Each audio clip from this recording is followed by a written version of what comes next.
Good morning students. MSc previous की class है। हम आज इम्यूनिटी शुरू करेंगे। इम्यूनिटी जैसा कि नाम से पता चल रहा है, immune means capability of organism to resist against disease. Immune means हमें बचाव का एक तरीका। तो हमारे बॉडी में या प्लांट की बॉडी में एक सिस्टम होता है जिससे वो जो है, जो जर्म्स होते हैं, जो इन्फेक्शन कॉज करते हैं, माइक्रो ऑर्गेनिजम्स, उनके अगेंस्ट हमें प्रोटेक्शन प्रोवाइड करता है। तो वो कहलाती है immunity. Immunity is the capability या ability of an organism to protect against infection. और ये इम्यूनिटी जो है स्पेसिफिक भी होती है और नॉन स्पेसिफिक भी होती है। Non specific component acts as a barriers or eliminators of a wide range of pathogens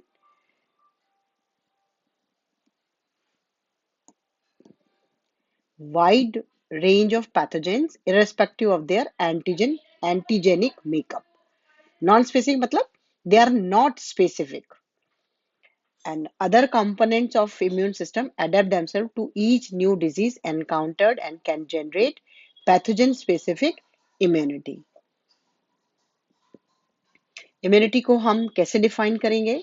it is can be defined as a complex biological system with the capacity to recognize and tolerate whatever belong to self, and to recognize and reject what is foreign.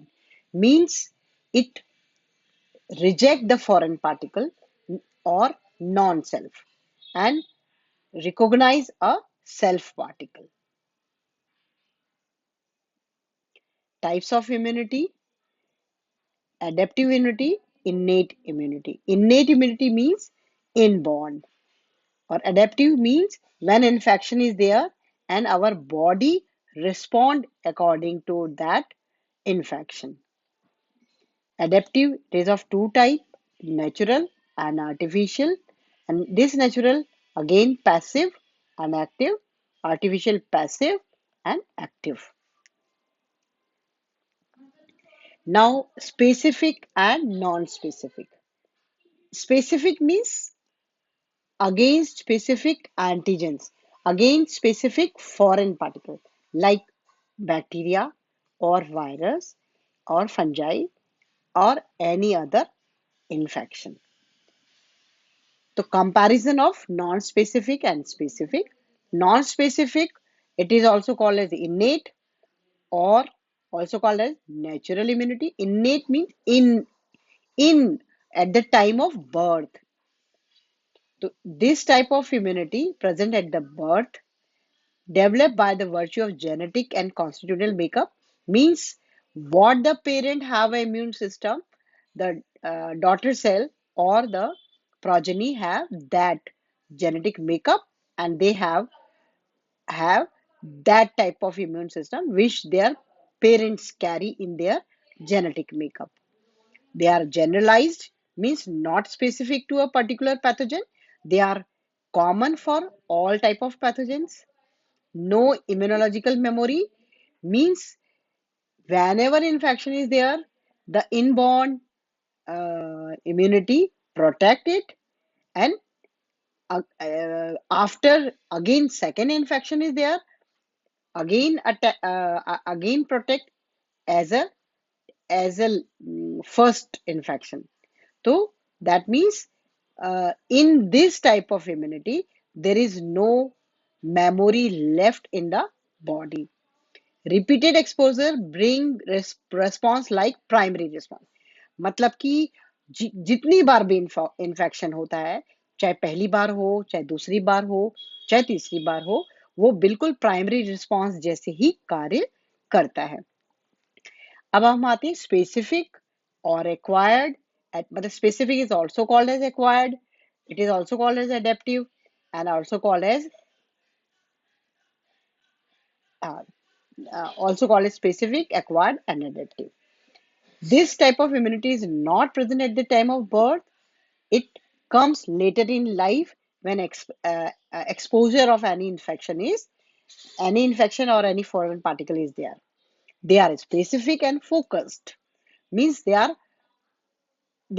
very specific for their infection, for their protection against infection. Possess immunological memory. First time when a exposure of infection is there, they have antibody. They made antibody against it, and this antibody is present at the time of second exposure. So they give quick response against the second exposure. So they have a memory is there, immunological memory is there, or second response is much quicker than the first first infection.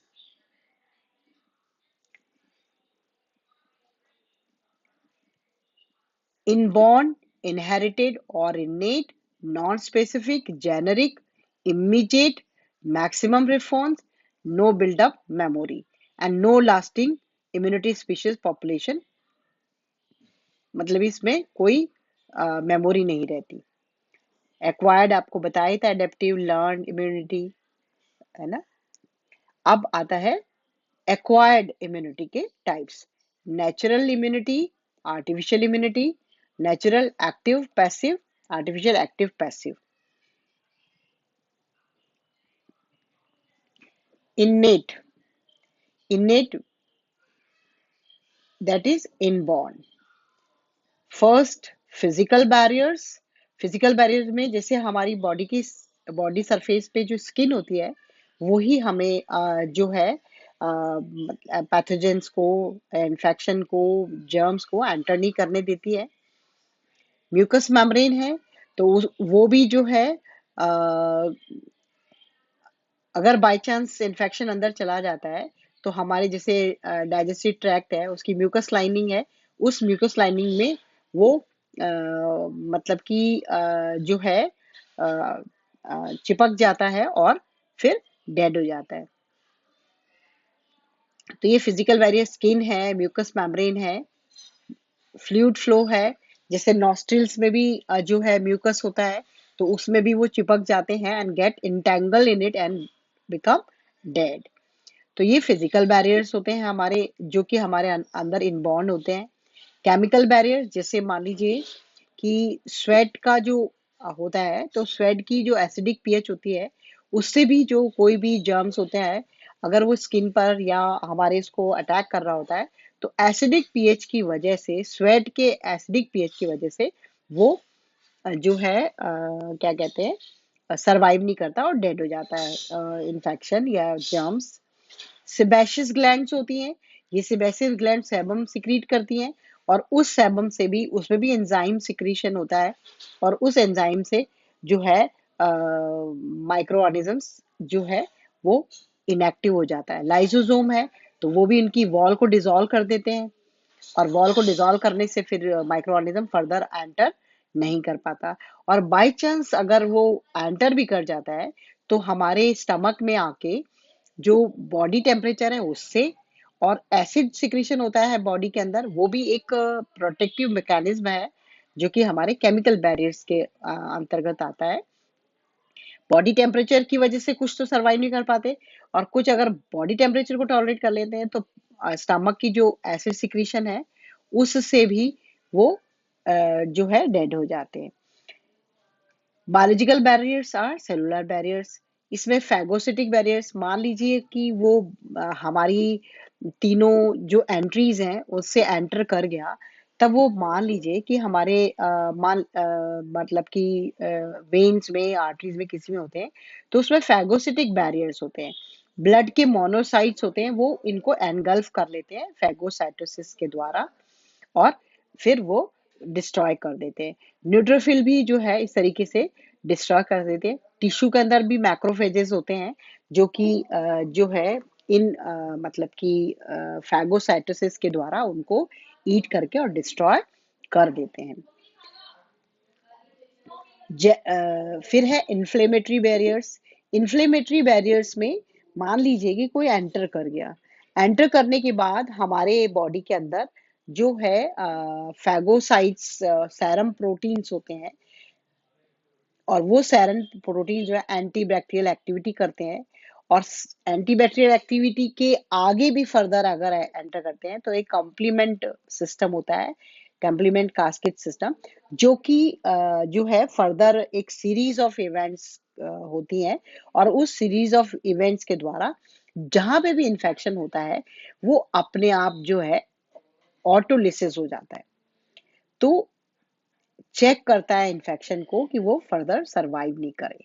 और मान लीजिए कि इन सबको भी वो cross कर जाता है, तो हमारे बॉडी का टेम्परेचर बढ़ जाता है, और वो कहलाता है फीवर। ये फीवर भी जो है फर्दर इन्फेक्शन को कंट्रोल करने का एक प्रोसेस होता है, क्योंकि थोड़ा से टेम्परेचर बढ़ते ही माइक्रो ऑर्गेनिजम्स सरवाइव नहीं कर पाते, और हमारे बॉडी का एक चेक सिस्टम है, अलर्ट सिस्टम है, जिससे कि हम उसमें जो है एंटीबायोटिक्स एक्सटर्नली जो है लेते हैं।